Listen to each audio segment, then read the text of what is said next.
பூக்கும் ரோஜா பூ காற்றில் ஆடும் அழகாக பூவின் தலைவன் என்றார்கள். எங்களின் தோட்டத்திலே நல்ல மாப்பழ வாழை உண்டு, கத்தரி வெண்டையுமே நல்ல தக்காளி செடியும் உண்டு.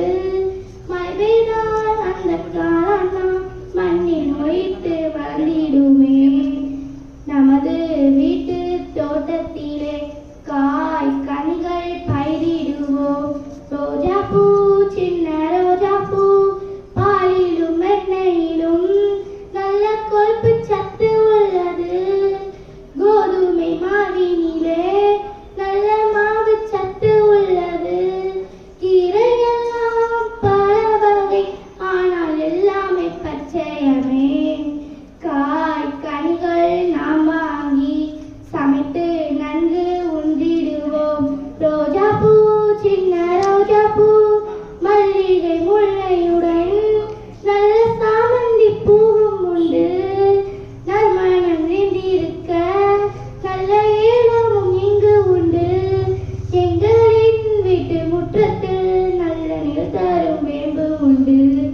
சுக்கு மிளகு தீப்பிலியும் நம் உடலில் நோயை போக்கிடுமே.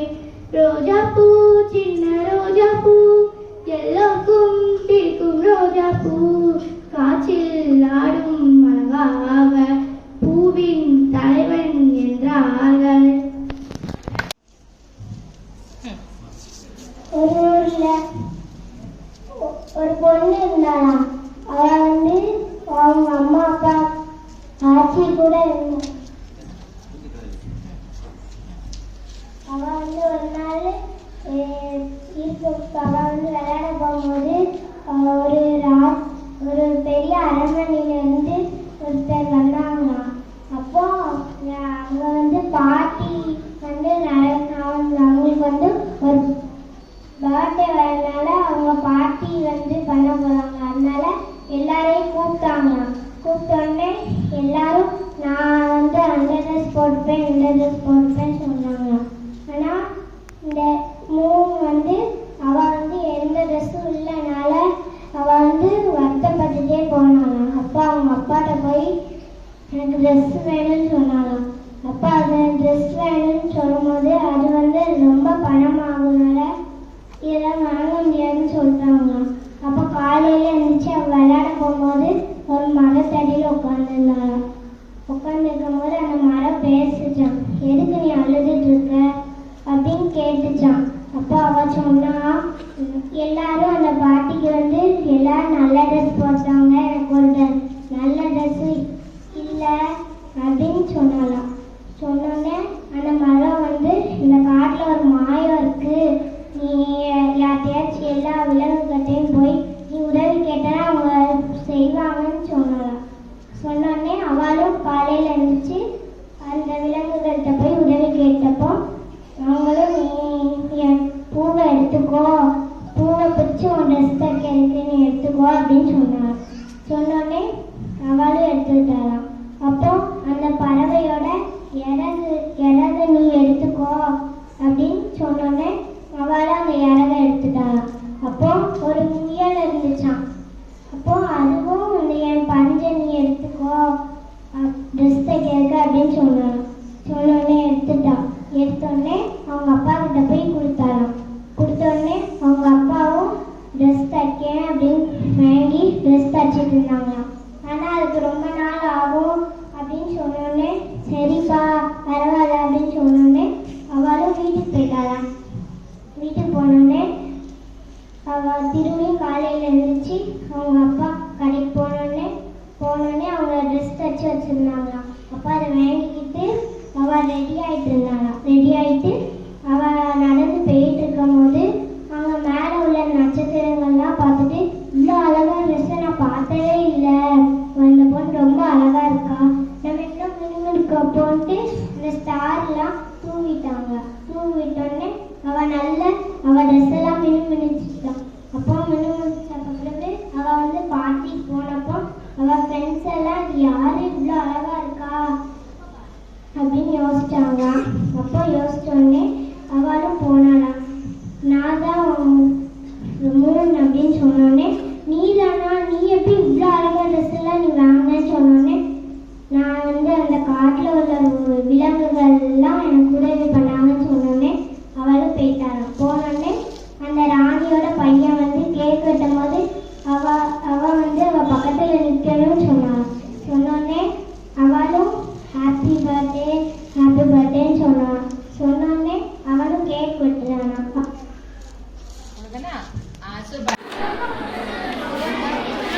அவ்வளோதான். அப்படியே உள்ளே தள்ளுங்க.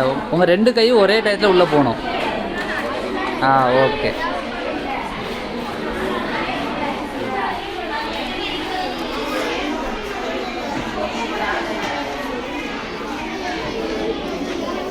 அப்படியே இதே எடுத்து வச்சுருங்க.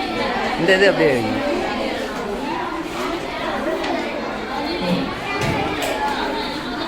அதே மாதிரி 2 கை ஒரே டயத்தில் உள்ளே போகணும். திணிக்கக்கூடாது.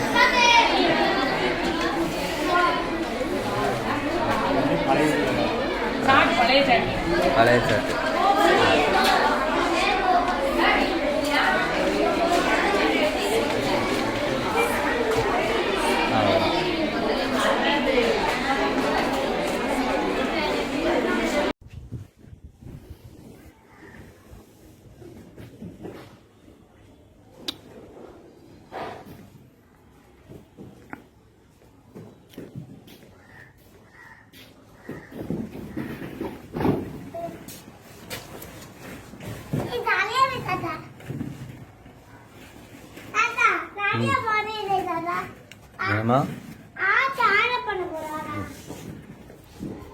போட்டாமி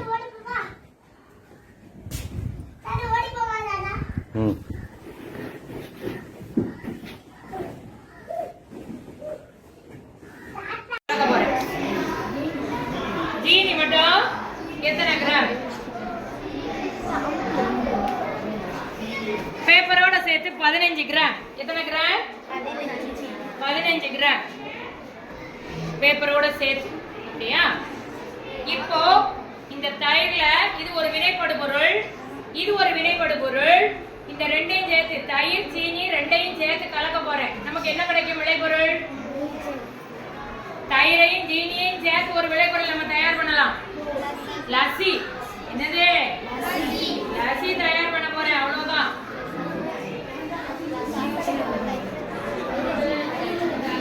இப்போ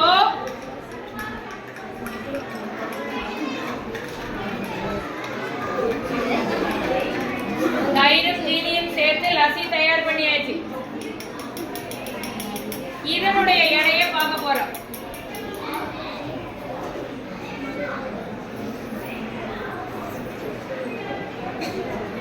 பாரு எவ்வளவு இருக்குன்னு பாரு. 200. நீங்க வந்து பார்க்க வேண்டாம். நான் அவன் எடுப்பா. நான் சொல்றேன். 294 இருக்கு. 294 வந்து ஒரு புறமாக மட்டுமே திறக்க உதவுகிறதோ அதே மாதிரி இருக்கக்கூடிய மூட்டை கீழ் மூட்டை.